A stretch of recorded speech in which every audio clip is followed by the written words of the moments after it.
À quelques heures de la finale de Koh Lanta, le feu sacré, Nicolas pourrait en bonne place pour remporter les 100 000 € promis au vainqueur du jeu de TF1. Mais l'aventurier corse comprend-il pourquoi les autres candidats l'apprécient autant? Il nous répond. Bon nombre d'aventuriers de Koh Lanta apprécient Nicolas et ne cache pas. Qu'il fasse partie de son alliance historique ou non. Pour Tania, si est-il le plus méritant, tandis que Julie le voit remporter la saison quoi qu'il arrive. Elle nous confiait récemment, Nicolas, c'est le grand gagnant de Koh Lanta pour moi, dans mon cœur, tellement il est bon en tant qu'aventurier. Et humainement, il a de telles valeurs. Et pas seulement dans ce qu'on voit dans les épisodes.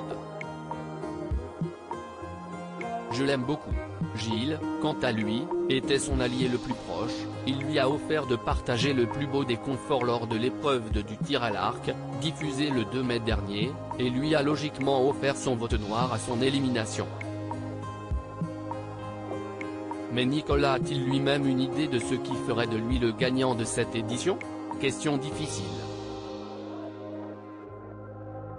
Mais le finaliste tente tout de même d'analyser pourquoi ses camarades d'aventure l'aiment tant.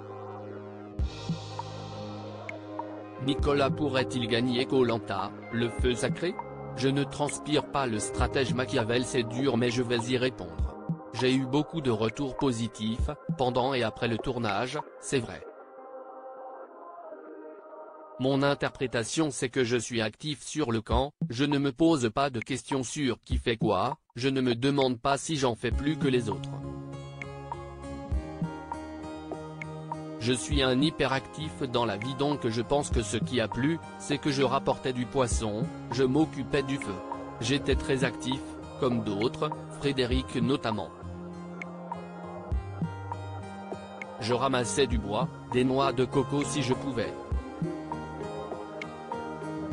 Donc je ne me suis jamais posé de questions du début à la fin de mon aventure. À mon avis, c'est appréciable. Pour ce joueur d'échecs amateur, le côté stratège n'a pas été aussi mal perçu par les autres que chez ses alliés des 4 Fantastiques, je pense que je ne transpire pas le stratège Machiavel. Et je suis aussi comme ça dans la vie. Je peux être stratégique dans mon métier, je suis chef d'entreprise, donc il faut avoir un coup d'avance. Il faut être tactique. Mais à bonne dose. Je ne suis pas quelqu'un qui va être trop fourbe, ou qui va planter un couteau dans le dos pour avancer. Et je pense que les gens le sentent. J'aime bien me regarder dans un miroir et rester droit.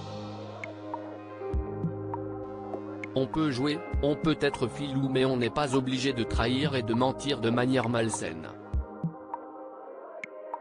Et c'est peut-être pour ça qu'on me respecte. Et puis je me suis entendu avec tout le monde. Nicolas, Koh Lanta 2023, évoque son parcours dans le jeu de TF1, on ne le voit peut-être pas mais je dis pas mal de bêtises. Un autre aspect de sa personnalité n'a pas été mis en avant dans le programme. Ce qu'on ne voit peut-être pas, parce que malheureusement on ne peut pas mettre H24 de nos propos dans les épisodes, c'est que je dis pas mal de bêtises.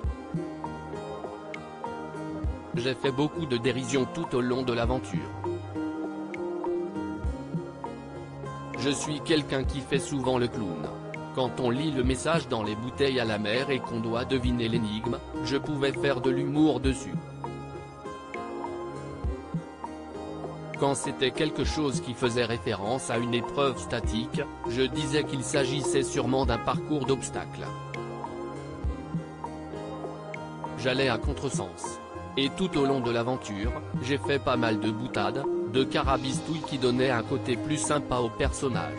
Je pense que c'est ça qui a plu. les modèles de Nicolas dans Koh Lanta, Laurent Mestret et Claude Dartois par ailleurs. Nicolas apprécie la dérision chez les candidats de Koh Lanta. Je ne suis pas fan absolu d'un seul aventurier, mais j'aime bien la complémentarité de Claude Dartois avec la dérision de Laurent Mestret. Il est très fort pour faire le clown et aussi dans sa tête, et le calme et l'endurance de Hugo. Je cite les trois parce que je trouve que l'assemblage est très beau. Ajoutera-t-il son nom à celui des gagnants du jeu? Réponse ce mardi 13 juin sur TF1.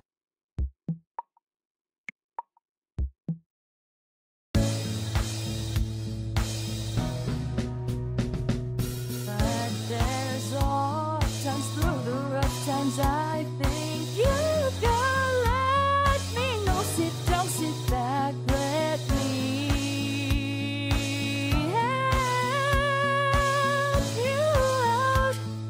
Just step